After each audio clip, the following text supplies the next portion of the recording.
हनुमान जी के द्वारा अपने 5 सेनापतियों, सेवकों और वाहनों सहित मारा गया सुनकर राजा रावण अपने सामने बैठे हुए पुत्र अक्षय कुमार की ओर देखा, जो युद्ध में उद्यत और उसके लिए उत्कंठित रहने वाला था। पिता के दृष्टिपात मात्र से प्रेरित हो वह प्रतापी वीर युद्ध के लिए उत्साहपूर्वक उठा। उसका धनुष स्वर्ण जड़ित होने के कारण विचित्र शोभा धारण करता था।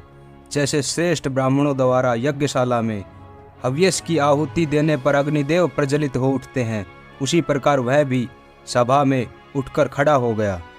वह महापराक्रमी राक्षस शिरोमणि अक्ष प्रातःकालीन सूर्य के समान कांतिमान तथा तपाए हुए स्वर्ण के जाले से आच्छादित रथ पर आरूढ़ हो उन महाकपि हनुमान जी के पास चल दिया। वह रथ उसे बड़ी भारी तपस्या के संग्रह से प्राप्त हुआ था। उसमें तपे हुए सोने की जाली जड़ी हुई थी, पताका फहरा रही थी। उसका ध्वज दंड रत्नों से विभूषित था। उसमें मन के समान वेग वाले 8 घोड़े अच्छी तरह जुते हुए थे। देवता और असुर कोई भी उस रथ को नष्ट नहीं कर सकते थे। उसकी गति कहीं रुकती नहीं थी। यह बिजली के समान प्रकाशित होता और आकाश में भी चलता था। उस रथ को सब सामग्रियों से सुसज्जित किया गया था। उसमें तरकस रखे गए थे। 8 तलवारों के बंधे रहने के कारण वह और भी सुंदर दिखाई देता था। उसमें यथास्थान शक्ति और तोमर आदि अस्त्र शस्त्र कर्म से रखे गए थे। चंद्रमा और सूर्य के समान दीप्तिमान तथा सोने की रस्सियों से युक्त समस्त उपकरणों से सुशोभित उस सूर्य तुल्य तेजस्वी रथ पर बैठकर देवताओं के तुल्य पराक्रमी अक्षय कुमार राजमहल के बाहर निकला। घोड़े, हाथी और बड़े बड़े रथियों से भयंकर आवाज से पर्वतों सहित पृथ्वी और आकाश को गुंजाता हुआ वह बड़ी भारी सेना को लेकर वाटिका के द्वार पर बैठे हुए शक्तिशाली वीर वानर हनुमान जी के पास जा पहुंचा। सिंह जैसे भयंकर नेत्रों वाले अक्षय ने वहां पहुंचकर लोक संहार समय प्रज्वलित हुई प्रलयकाल अग्नि के समान स्थिति और विषम एवं संभ्रम में पड़े हुए हनुमान जी को अत्यंत गर्व भरी दृष्टि से देखा। उन महात्मा कपिश्रेष्ठ का वेग, शत्रुओं के प्रति उनके पराक्रम और अपने बल का भी विचार करते हुए वह महाबली रावण कुमार प्रलयकाल सूर्य के भांति बढ़ने लगा। हनुमान जी के पराक्रम पर दृष्टिपात करके उसे क्रोध आ गया। अतः स्थिरतापूर्वक स्थित हो उसने एक साथ 3 तीखे बाणों द्वारा रणदुर्जय हनुमान जी को युद्ध के लिए प्रेरित किया। तदंतर हाथ में धनुष और बाण लिए अक्षय ने यह जान लिया कि वे खेद और थकावट को जीत चुके हैं, शत्रुओं को पराजित करने की योग्यता रखते हैं और युद्ध के लिए इनके मन का उत्साह बढ़ा हुआ है, इसलिए ये गर्वीले दिखाई देते हैं। उनकी ओर दृष्टिपात किया। गले में स्वर्ण के पदक, बाहों में बाजूबंद और कानों में मनोहर कुंडल धारण किए वह शीघ्र पराक्रमी रावण कुमार हनुमान जी के पास आया। उस समय उन दोनों वीरों में जो टक्कर हुई उनकी कहीं तुलना नहीं थी। उनका युद्ध देवता और असुरों के मन में भी घबराहट पैदा करने वाला था। कपिश्रेष्ठ हनुमान और अक्षय कुमार का वह संग्राम देखकर भूतल के सारे प्राणी चीख उठे। सूर्य का ताप कम हो गया, वायु की गति रुक गई, पर्वत हिलने लगे, आकाश में भयंकर शब्द होने लगा और समुद्र में तूफान आ गया। अक्षय कुमार निशाना साधने, बाणों को धनुष पर चढ़ाने और उसे लक्ष्य की ओर छोड़ने में बड़ा प्रवीण था।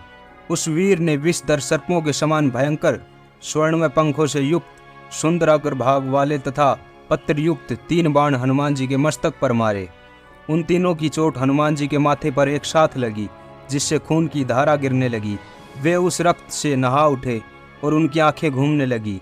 उस समय बाण रूपी किरणों से युक्त तुरंत के उगे हुए अंशुमान सूर्य के समान शोभा पाने लगे। तदंतर वानर राज के श्रेष्ठ मंत्री हनुमान जी राक्षस राज रावण के राजकुमार अक्षय को अति उत्तम विचित्र आयुध एवं अद्भुत धनुष धारण किए देख हर्ष और उत्साह से भर गए और युद्ध के लिए उत्कंठित हो अपने शरीर को बढ़ाने लगे। हनुमान जी का क्रोध बहुत बड़ा हुआ था। वे बल और पराक्रम से संपन्न थे, अतः मंदराचल शिखर पर प्रकाशित होने वाले सूर्य देव के समान वे अपनी नेत्राग्नि किरणों से उस समय सेना और अक्षय कुमार को दग्ध सा करने लगी। तब जैसे बादल श्रेष्ठ पर्वत पर जल बरसाता है, उसी प्रकार युद्ध स्थल में अपने शासन रूपी इंद्रधनुष से युक्त वह राक्षस रूपी मेघ बाणवर्षी होकर कपिश्रेष्ठ हनुमान रूपी पर्वत पर बड़े वेग से बाणों की वर्षा करने लगा। रणभूमि में अक्षय कुमार का पराक्रम बड़ा प्रचंड दिखाई देता था। उसके तेज बल, पराक्रम और बाण सभी बड़े चढ़े हुए थे। युद्ध स्थल में उसकी ओर दृष्टिपात करके हनुमान जी हर्ष और उत्साह से भरकर मेघ के समान भयंकर गर्जना करने लगे। सम्रांगण में बल के घमंड में भरे हुए अक्षय कुमार को उनकी गर्जना सुनकर बड़ा क्रोध हुआ। उनकी आंखें रक्त के समान लाल हो गई। वह अपने बालोचित अज्ञान के कारण अनुपम पराक्रमी हनुमान जी का सामना करने के लिए आगे बढ़ा, ठीक उसी तरह जैसे कोई हाथी तिनकों से ढके हुए विशाल कूप की ओर अग्रसर होता है। उसके बलपूर्वक चलाए हुए बाणों से घायल हो हनुमान जी तुरंत ही उत्साहपूर्वक आकाश को विदीर्ण करते हुए मेघों के समान गंभीर स्वर में भीषण गर्जना की। उस समय दोनों भुजाओं और जांघों को चलाने के कारण वे बड़े भयानक दिखाई देते थे। उन्हें आकाश में उछलते देख रथियों में श्रेष्ठ और रथ पर चढ़े हुए उस बलवान प्रतापी एवं राक्षस शिरोमणि वीर ने बाणों की वर्षा करते हुए उनका पीछा किया। उस समय वह ऐसा जान पड़ता था मानो कोई मेघ किसी पर्वत पर ओले और पत्थरों की वर्षा कर रहा हो। उस युद्ध स्थल में मन के समान वेग वाले वीर हनुमान जी भयंकर पराक्रम प्रकट करने लगे। अक्षय कुमार के उन बाणों को व्यर्थ करते हुए वायु के पथ पर विचरते और दो बाणों के बीच से हवा की भांति निकल जाते। अक्षय कुमार हाथ में धनुष लिए युद्ध के लिए उन्मुख हो नाना प्रकार के उत्तम बाणों द्वारा आकाश को आच्छादित कर देता। पवन कुमार हनुमान उसे बड़े आदर की दृष्टि से देखा और वे मन ही मन कुछ सोचने लगे। इतने में ही महामना वीर अक्षय कुमार अपने बाणों द्वारा कपिश्रेष्ठ हनुमान की दोनों भुजाओं के मध्य भाग छाती में गहरा आघात किया।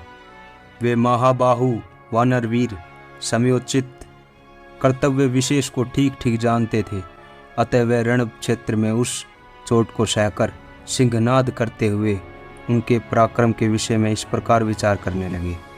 यह महाबली अक्षय कुमार बाल सूर्य के समान तेजस्वी है और बालक होकर भी बड़ों के समान महान कर्म करता है। युद्ध संबंधी समस्त कर्मों में कुशल होने के कारण अद्भुत शोभा पाने वाले इस वीर को यहाँ मार डालने की मेरी इच्छा नहीं हो रही है। यह महामानवीय राक्षस कुमार बल पराक्रम की दृष्टि से महान है, युद्ध में सावधान एवं एकाग्रचित तथा शत्रु के वेग को सहन करने में अत्यंत समर्थ है। अपने कर्म और गुण की उत्कृष्टता के कारण यह नागों, यक्षों और मुनियों द्वारा भी प्रशंसनीय हुआ होगा, इसमें कोई संशय नहीं।